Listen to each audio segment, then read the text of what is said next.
is Mr Al Mahdi and why is he prosecuted by the ICC? It is alleged that Mr. Ahmad Faqi Al Mahdi, born in Agoun, 100 kilometers west of Timbuktu, Mali, was an active personality in the context of the occupation of Timbuktu. He allegedly was a member of Ansar Din, a movement associated with Al-Qaeda in the Islamic Maghreb, and working closely with the leaders of the two armed groups and in the context of the structures and institutions established by them. It is alleged that until September 2012, he was the head of the Hizbah, the body set up in April 2012 to uphold virtue and prevent vice. He was also associated to the work of the Islamic Court of Timbuktu and involved in the executions of its decisions.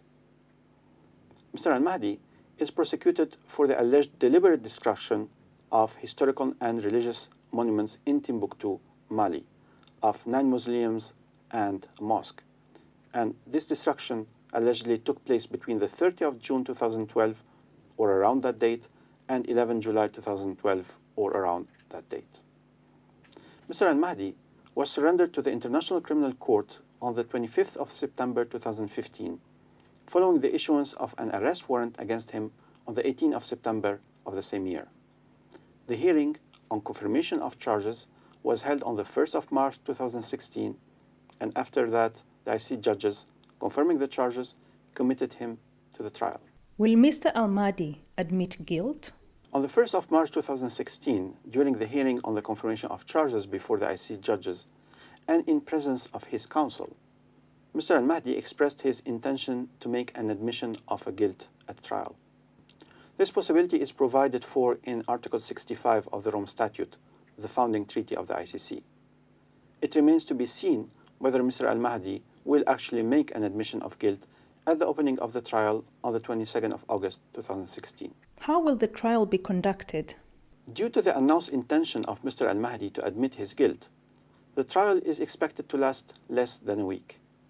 The Office of the Prosecutor will have 3 hours to present its case and a maximum of 9 hours for the examination of its 3 witnesses.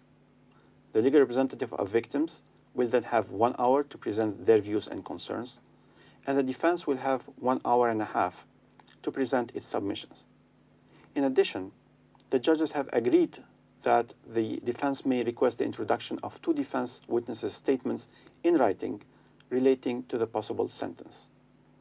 The parties and participants' presentations will cover both topics related to the trial and possible sentencing, since the judgment and the sentence will be issued together in due course following the hearings.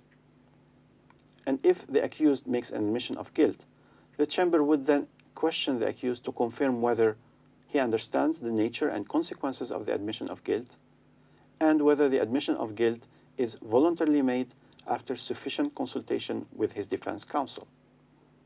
If the accused does not make an admission of guilt, the hearing would be adjourned and the trial will resume at a later date. Will witnesses be heard during the trial?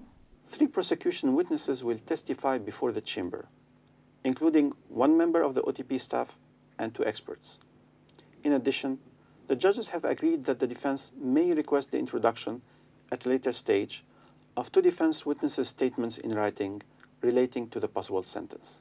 What sentence could the accused incur? It will be up to the trial chamber to determine whether Mr. Al Mahdi is innocent or guilty. And in the event of a conviction, the chamber will impose a sentence of imprisonment to which may be added a fine or forfeiture of proceeds, property, and assets derived directly or indirectly from that crime. Imprisonment cannot generally exceed 30 years. If convicted, where would the accused serve his sentence? Individuals convicted of crimes falling within the competence of the ICC do not serve their sentence in the detention unit of the court in The Hague, in the Netherlands, but in a national establishment of a state which has agreed to receive the convicted person. The court has concluded agreements with a number of states to receive persons convicted by the court and to serve their sentence in their prisons. Conditions of imprisonment shall be governed by the provisions of national law of the state responsible for the execution of the sentence, and shall be consistent with widely accepted international treaty standards governing treatment of prisoners. Can the parties appeal the judgment? According to the Rome Statute, both the prosecution and the defense have the right to appeal the judgment, finding the accused guilty or innocent. Appeals are considered by the appeals chamber, composed of 5 judges who are not the same as those who issued the judgment. The appeals chamber may confirm, amend, or reverse the judgment subject to appeals. Are there victims participating in the trial, and if so, how? Will these victims receive reparations? 9 victims were allowed to participate in the trial in order to present their views and concerns before the court. They are represented by a counsel, their legal representative, Maître Mayombo Kasongo. Following the trial, and only if Mr. Al Mahdi would be convicted by the judges, the trial chamber may order reparation for the victims for the crimes of which the accused has been found guilty. It is, however, up to the judges to decide whether or not an order for reparations should be granted and to indicate the form of the reparations to be granted to the victims.